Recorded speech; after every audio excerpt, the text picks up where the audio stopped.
Boa tarde. Boa tarde a todos os participantes do Congresso Cearense de Neuropatia e Hanseníase.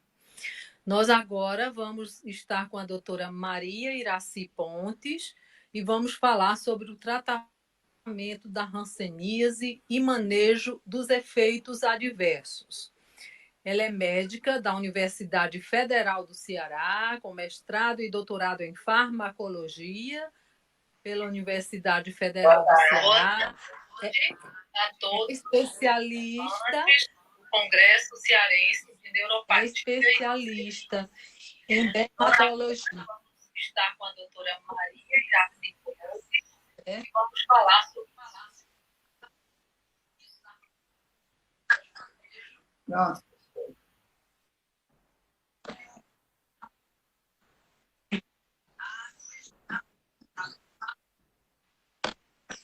Certo.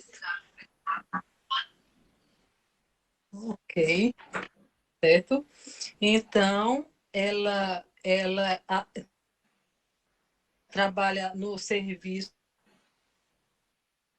de dermatologia Dona Libânia e exerce atualmente o cargo de diretora técnica e coordenadora do núcleo de pesquisas. Certo? É um prazer estar com vocês, espero que seja de proveito. E agora eu vou passar a palavra para Araci Ponte. Obrigada, Lisiane, boa tarde. Queria iniciar agradecendo o convite, né, do meu amigo Marcos. Lisiane também é uma pessoa que eu gosto muito. E compartilhar com vocês da minha frustração por não ter assistido a palestra do Sinésio, né? Realmente uma coisa que eu estava ansiosa por ver, mas quem sabe ainda vamos conseguir, né? Então, coube a mim falar um pouquinho sobre o tratamento da hanseníase, né, e o manejo dos eventos adversos. Falando um pouco, né, que sempre a gente é bom contextualizar dentro da história, até os anos 1900, até o início desse século XX, não havia nenhuma ideia de tratamento. O que se fazia era realmente isolar os doentes. A gente sabe que muitos doentes, na realidade, nem tinham hanseníase, tinham outras patologias que eram confundidas com a hanseníase, e a única forma de tentativa de controle da doença era através do isolamento. A partir de 1900, então, começou a surgir algumas ideias para tratar essa doença, e uma delas era a injeção do óleo de chalmugra. A chalmugra é essa planta, né, que era prensada, extraído o óleo, e eram feitas várias injeções, né, na pele do doente, numa tentativa de curar, né, a doença. Esse tratamento, como todos podem imaginar, é extremamente doloroso, e os benefícios eram muito questionados. Então, a partir da década de 40, foi que se iniciou o uso da dapsona, né? E ela ficou durante muito tempo, até a década de 80, como sendo o tratamento de escolha para a hanseníase, né? E aí, como era uma monoterapia, o bacilo acabou desenvolvendo uma resistência à dapsona. Com o surgimento, a partir mais ou menos de 1970, desses casos de resistência, começaram os estudos para a introdução do que a gente conhece hoje como poliquimioterapia, que na década de 80, então, ela foi implantada mundialmente pela Organização Mundial de Saúde. É o mesmo tratamento desde essa década, é o que é feito até hoje, né? Com essas três drogas, dapsona, a rifampicina e a clofazimina. Então, ao longo da história, o que mudou em relação ao tratamento da hanseníase foi apenas o tempo em que o paciente toma a medicação. Então, a gente vê nesse gráfico que até a década de 80 era monoterapia sulfônica.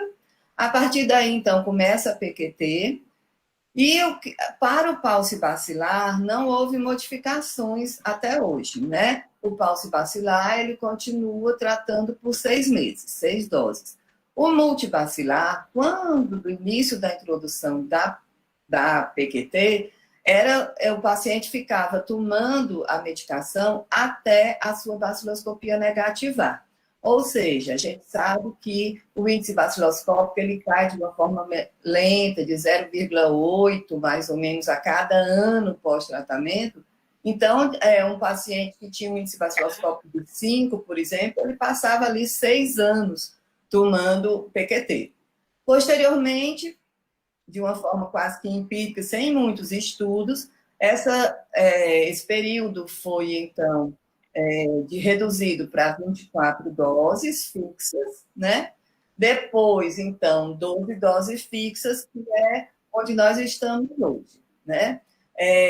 Houve, então, surgiu a ideia de um tratamento uniforme, porque Sinésio até chegou a levantar um pouco disso, né? Apesar do som ruim, a dificuldade que às vezes a gente tem de uma classificação simplesmente contando lesões, né? Então, o tratamento uniforme, ele iria, sem dúvida alguma, facilitar isso.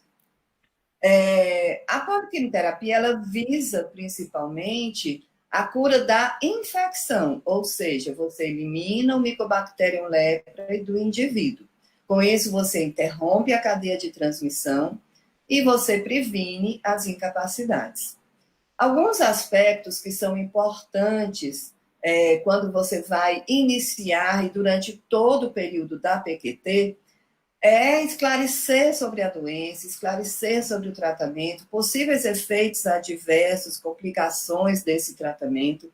Lembrar que o paciente ele pode ter outras comorbidades, então atenção à saúde geral do paciente. Por exemplo, um paciente que é diabético e que pode mais adiante desenvolver um quadro de reações e que precise do uso do corticoide, se ele já começa o tratamento com diabetes descompensado, tanto a descompensação desse diabetes vai favorecer o surgimento do quadro reacional, como o tratamento do quadro reacional vai prejudicar mais ainda o diabetes dele. Então, a gente tem que tentar deixar de uma forma o mais equilibrado possível todas as comorbidades, hipertensão, diabetes e tal.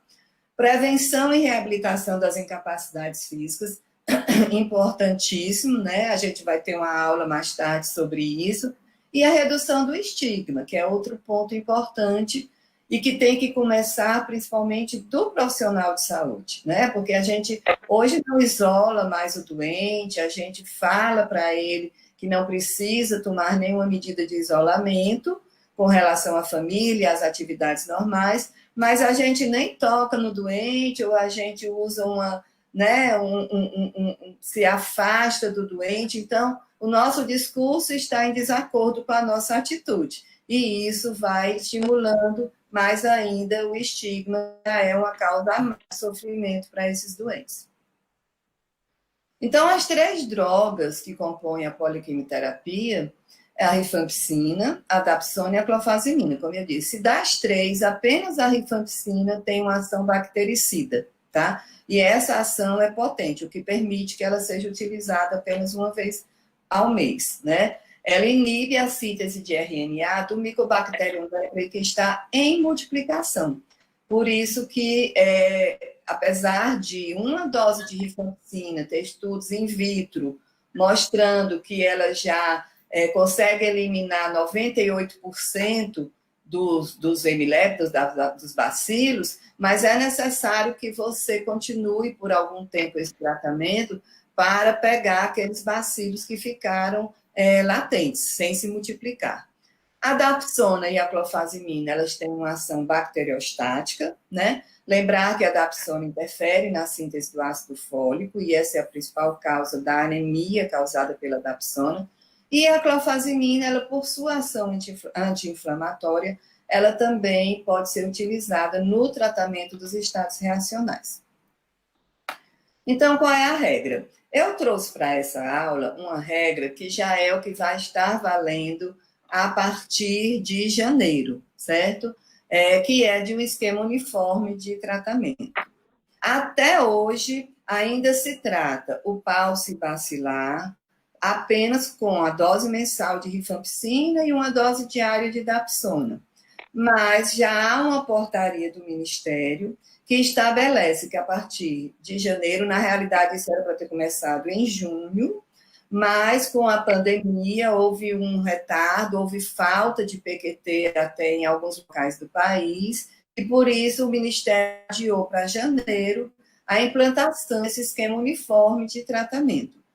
Todos os pacientes vão fazer o mesmo tratamento, que no caso é o tratamento multibacilar, com rifampicina, dapsona e clofazimina, uma dose mensal supervisionada e a dose diária auto-administrada. O que vai variar é a duração desse tratamento, em que para os falcibacilares continua 6 doses, né, em até 9 meses, e para os multibacilares continuam 12 doses em até 18 meses. Isso foi já estabelecido nessa portaria de dezembro do ano passado, né, em que diz que deveria ser implantado em até 180 dias, que seria exatamente em junho, né, mas foi adiado, como eu disse, para janeiro. Então, o que vai acabar a cartelinha verde, tá? Vai ficar apenas a cartelinha roxa. Então, eu já estou passando aqui para vocês essa novidade no tratamento da hanseníase. Então, falando um pouquinho dos efeitos adversos. A grande maioria dos efeitos adversos da poliquimioterapia são efeitos leves a moderados, que exigem condutas muito simples, né? Então, uma coisa que é importante sempre a gente averiguar para os pacientes, esclarecer para o paciente é com a questão da urina avermelhada, tá? Quem causa isso é a rifampicina. Então, como é a rifampicina, ela vai ocorrer exatamente próxima àquela dose que foi tomada. Por 2, 3 dias no máximo, o paciente pode perceber que a urina está mais avermelhada. No caso aí, apenas esclarecer, e é bom esclarecer antes, né, quando vai dar a dose, porque senão o paciente se assusta e pode, muitas vezes, até abandonar o tratamento. Pigmentação cutânea e xerose cutânea também são efeitos muito frequentes, mas também apenas orientação de hidratação, de evitar se expor ao sol, são efeitos causados pela clofazimina. O mal-estar gastrointestinal, todas elas podem dar, né? E a gente recomenda, então, ingerir o medicamento com algum alimento, logo depois do almoço. E a anemia, quem causa é a dapsona, e aí a correção dessa anemia é feita com ácido fólico, nunca com sulfato ferroso, pelo próprio mecanismo de ação, como eu falei, da dapsona. Os efeitos severos, eles são mais raros, né? Mas a gente tem que ter conhecimento deles, porque eles podem causar complicações mais graves nesses pacientes. Então, um rash pruriginoso, né? Quando surgem aquelas manchas, é sempre causado, em geral, causado pela dapsona, e você tem que suspender imediatamente a droga, né? Reações de urticária, reações alérgicas, tanto a dapsona como a rifampicina podem dar. A icterícia também, né? Você tem que avaliar a função hepática, sempre suspendendo essas drogas. E um quadro de púrpura, choque, insuficiência renal, isso aí geralmente é decorrente da rifampicina. Eu nunca vi nenhum quadro desse, nem de síndrome pseudogripal pela rifampicina no Domolibane nesse período todo que eu estou lá. Mas é bom a gente estar sempre atento. Tem poucos estudos sobre os efeitos adversos da PQT. A grande maioria são estudos de relatos de casos, estudos retrospectivos, né?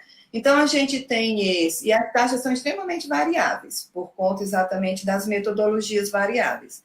Esse estudo em Minas Gerais, feito pela Isabela Goulart, ela encontrou que aproximadamente 38% dos pacientes apresentaram efeitos adversos, e desses, 40% dos que tiveram efeitos adversos precisaram interromper a droga que estava relacionada a esse efeito adverso, e a droga foi, em todos eles, a dapsona.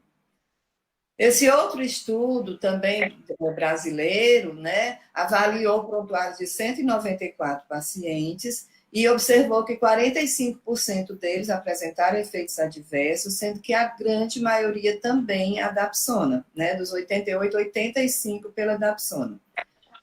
47 desses 88 pacientes, mais ou menos 53% deles, precisaram suspender a droga, né? Fazer um esquema alternativo, e, mais uma vez, a dapsona, ela entra aí como a principal causa de modificação do esquema de PQT, né? Em 42 pacientes, 4, além de interromper a dapsona, também interromperam a rifampicina e um apenas a rifampicina.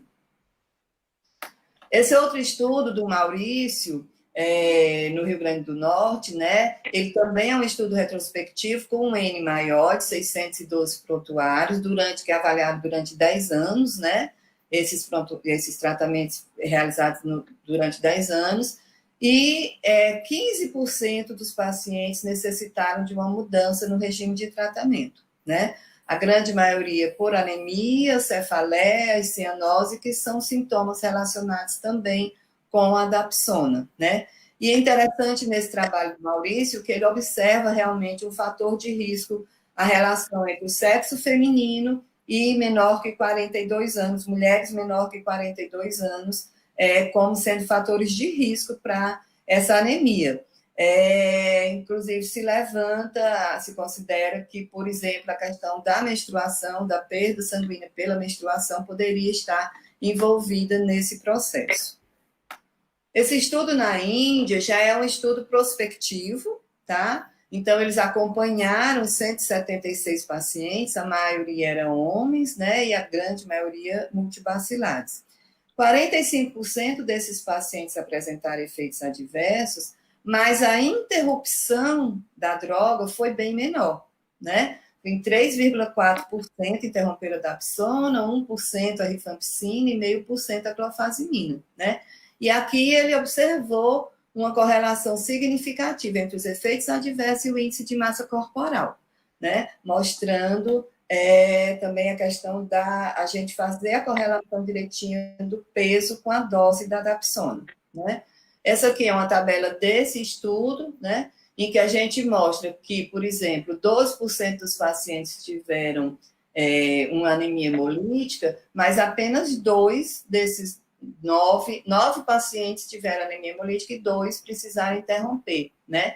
Metaglobulemiia foram 3 pacientes e só um interrompeu.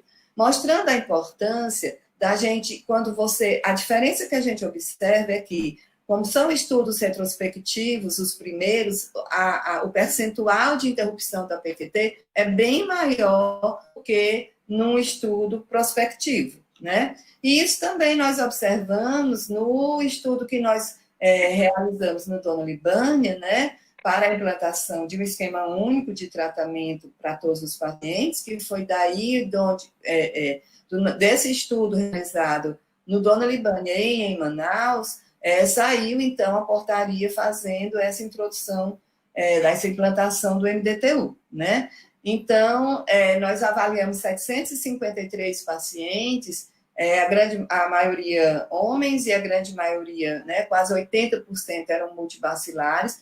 A gente, a cada vez que o paciente vinha mensalmente à unidade, fazia um questionário proativo perguntando sobre sinais e sintomas de eventos adversos. A gente fazia todos os meses coleta de sangue para hemograma e transaminases, então a gente acompanhava muito de perto esses doentes. E apenas 0,1% apresentaram algum evento grave. Essa tabela ela não é muito fácil da gente ver, assim, desculpe o excesso, mas eu quis trazer, porque o que a gente vê nessa primeira coluna é realmente o percentual muito alto de ausência de efeitos adversos, né? Então, a gente vê que realmente não é uma coisa muito frequente, né? A anemia, né? Então, a gente vê que todos os pacientes, tanto homens como mulheres, eles têm uma queda dos níveis médios de hemoglobina quando começam a PQT, mas a gente observa que essa queda realmente é mais acentuada nas mulheres do que nos homens, né? No grupo que fez 6 doses, a gente nota bem claro que ele cai durante o uso da PQT e após o 7º mês volta aos valores iniciais, tanto nos homens como nas mulheres, mostrando que realmente menos tempo de tratamento leva a menos anemia, né? 21% dos pacientes apresentaram pigmentação cutânea, 17% alteração, xerose, né? Mais leve, que não levou à interrupção do tratamento, né? Alteração nas enzimas hepáticas foi relativamente frequente, em 30% dos casos, mais ou menos, mas também não precisamos interromper. E 201 pacientes apresentaram, então, alterações na hemoglobina com hemoglobina abaixo de 10, né? Sendo que as mulheres apresentaram maior risco de anemia. Desse universo de 753 pacientes, nós interrompemos a PQT, modificamos o esquema em apenas 24, né? Sendo que desses 24, 16 foi realmente pela anemia, tá certo? Em 3, eritrodermia, tivemos uma síndrome da sulfona que foi numa criança, mas saiu bem. Então, mostrando como, quando você acompanha, você realmente consegue reduzir essa interrupção da PQT, né? A incidência, então, as conclusões que a gente chega é que a incidência de eventos adversos graves é pequena, o acompanhamento criterioso mensal, principalmente nos primeiros 3 meses, possibilita o reconhecimento precoce e aí evita a suspensão e a mudança do tratamento. Nós devemos ter um cuidado especial com as mulheres e ajustar sempre a dose, principalmente da dapsona, ao peso do paciente. E que o encurtamento do tempo também reduz esses efeitos adversos secundários da dapsona, né? Lembrar sempre de lembrar o doente de orientar, não tomar a dose autoadministrada no dia supervisionada, né? Tomar as medicações 2 horas após o almoço para evitar essa intolerância gástrica e pode-se fazer algum protetor, como omeprazol, ranitidina ou até mesmo a cimetidina, se mesmo assim permanecer com mal-estar gástrico, né? E crianças, né? Considerar sempre o peso corporal como fator mais importante. A gente tem as cartelas infantis, mas a gente sabe que nós temos crianças de 12, 13 anos, por exemplo, com peso superior a 50 quilos. Então, nesse caso, ele já pode utilizar a cartela de adulto. Assim como a gente tem, por exemplo, adultos pesando 40 quilos, né? Então, você tem que fazer o ajuste da dose da dapsona ao peso, mesmo que seja um adulto, né? Crianças entre 30 e 50 quilos, então usa a cartelinha infantil, e para menos de 30 faz o ajuste da dose de acordo com o peso, né? Para a rifampicina, 10 a 20 miligramas por quilo, a dapsona, 1 a 2 miligramas por quilo, e a clofazimina, na dose mensal, que corresponderia às 300 miligramas do adulto, você vai fazer 5 miligramas por quilo, e a dose diária em casa, 1 miligrama por quilo, né? Os esquemas substitutivos, né? Eu não vou entrar em detalhes, eles estão todos nesse documento do Ministério de 2017, que é um documento bem completo. Eu recomendo todo mundo que trabalha com hanseníase, que se interessa pela hanseníase, é interessante que leia, né? Mas, no básico, de uma forma geral, o que a gente faz é substituir a droga que foi retirada pela ofloxacina ou pela minociclina, certo? Nessas doses que estão aí. Então, era isso que eu tinha para falar para vocês. Mais uma vez, agradecer e parabenizar a organização do simpósio, né? O Marcos Cunha e a equipe, e fica à disposição para quaisquer dúvidas. Obrigada.